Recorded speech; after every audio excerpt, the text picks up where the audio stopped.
आज आपण करणार आहोत मस्तपैकी चमचमीत असा राजमा मसाला किंवा घेवड्याचा मस्तपैकी चमचमीत मसाला। तर त्याच्यासाठी मी इथे घेतलेला आहे मस्तपैकी पांढरा राजमा किंवा पांढरा घेवडा घेतलाय मी हा। तर हा आता मी मस्तपैकी स्वच्छ धुवून घेतलेला आहे आणि हा राजमा मी 1 किलो घेतलेला आहे। तुम्ही तुमच्या प्रमाणानुसार घेऊ शकता। तर चला तर मग आता आपण व्हिडिओला आपल्या म्हणजे रेसिपीला आपण आपल्या सुरुवात करूया। मस्तपैकी चमचमीत राजमा कसा करायचा ते बघण्यासाठी पूर्ण रेसिपी बघा। तर चला तर रेसिपीला सुरुवात करूया। तर त्याच्यासाठी मी इथे कुकरमध्ये 3 पळी तेल टाकून घेणार आहे। कुकरमध्ये राजमा मी करणार आहे झटपट असा हा राजमा चमचमीत झटपट राजमा मी तयार करणार आहे। कुकरमध्ये राजमा लगेच शिजतो, त्याला जास्त वेळ लागत नाही, त्याच्यासाठी मी इथे कुकरमध्ये करणार आहे।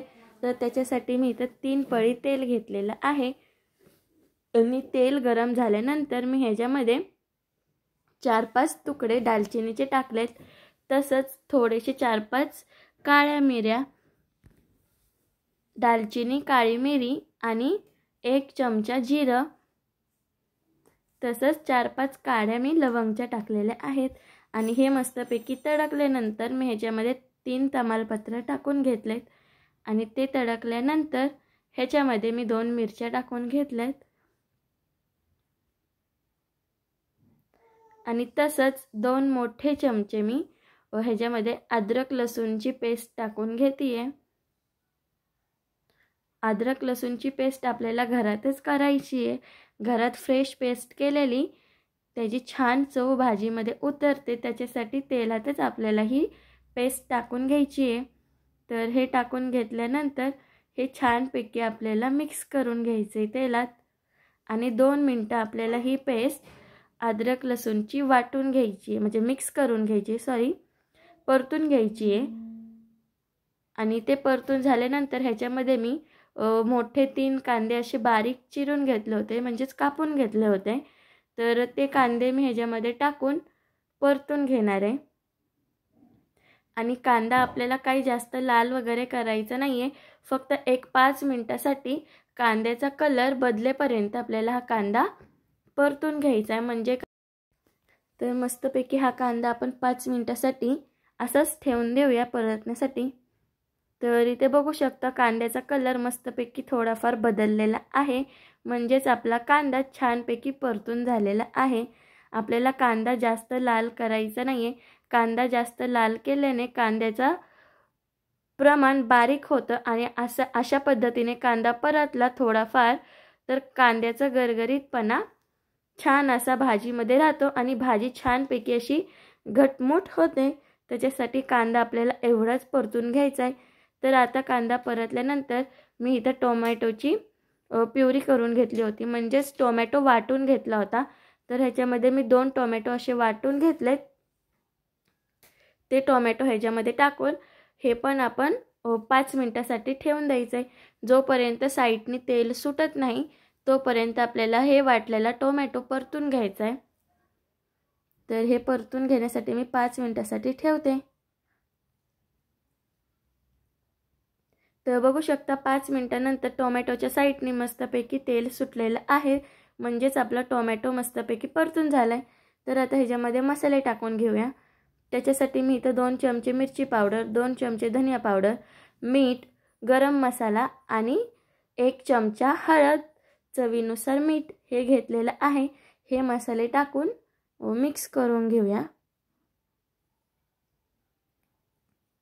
आणि मिक्स करून झाल्यानंतर परत एकदा आपल्याला हे 2 मिनिटं आपण छानपैकी परतून घ्यायचं आहे। तसंच थोडीशी मिरची पावडर कमी वाटली म्हणून मी अर्धा चमचा परत मिरची पावडर ह्याच्यामध्ये टाकून घेतेय आणि चांगलं मिक्स करून घ्यायचं आहे। तसंच इथं 1 वाटी मी छोटी वाटी दही घेतलंय, तुम्ही दही टाकू शकता किंवा नाही टाकलं तरी चालेल, पण दही टाकल्याने चव जास्त छान लागते। त्याच्यासाठी मी इथं 1 छोटी वाटी दही घेतलेलं आहे, ते दही टाकून ह्याच्यामध्ये मिक्स करून घेणार आहे। मस्तपैकी मिक्स करून घ्यायचं आहे।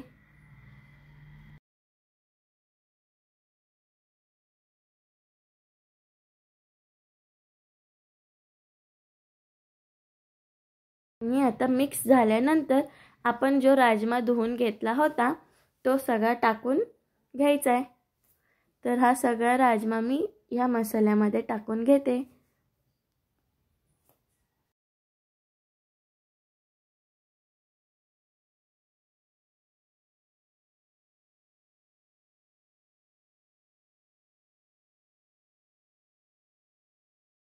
आता सगळा राजमा मी मस्तपैकी मिक्स करून घेतलाय।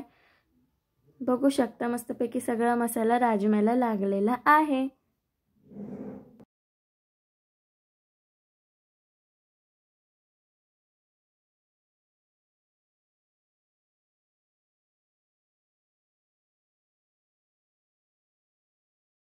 आणि इथे थोडीफार कोथिंबीर घेतली आहे, ती कोथिंबीर सुद्धा ह्याच्यामध्ये टाकून मिक्स करून घ्यायचे। आणि मिक्स केल्यानंतर आपल्याला ह्याच्यामध्ये पाणी टाकून घ्यायचे। तर ह्याच्यामध्ये मी पाणी टाकून घेते। आपल्याला जेवढं प्रमाण घट्ट किंवा पातळ पाहिजे त्या प्रमाणानुसार आपण ह्याच्यामध्ये पाणी टाकून घ्यायचे। तुम्ही तुमच्या प्रमाणानुसार ह्याच्यामध्ये पाणी टाकू शकता।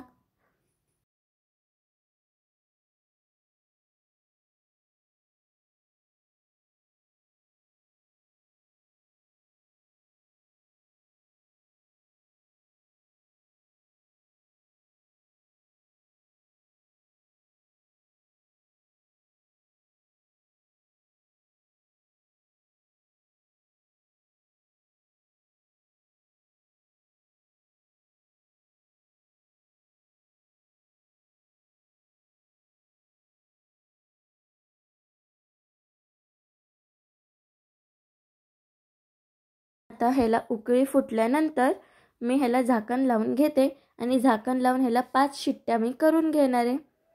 तर बघू शकता आपला राजमा तयार झालेला आहे। माझ्या कुकरला 5 शिट्ट्या झालेल्या आहेत आणि कुकर सुद्धा मस्तपैकी थंड झालाय। तर आता इथे बघू शकता भाजी आपली मस्तपैकी झालेली आहे। मी जास्त पातळ केलेला नाहीये, मस्तपैकी घट्ट असा हा राजमा मसाला मी तयार केलेला आहे। आपला राजमा पण मस्तपैकी शिजलेला आहे। तर ही रेसिपी माझी आवडली असेल तर नक्की माझ्या चॅनलला सबस्क्राइब करा आणि शेअर करायला विसरू नका। राजमा मसाला कसा वाटला, घरी ही रेसिपी नक्की ट्राय करा।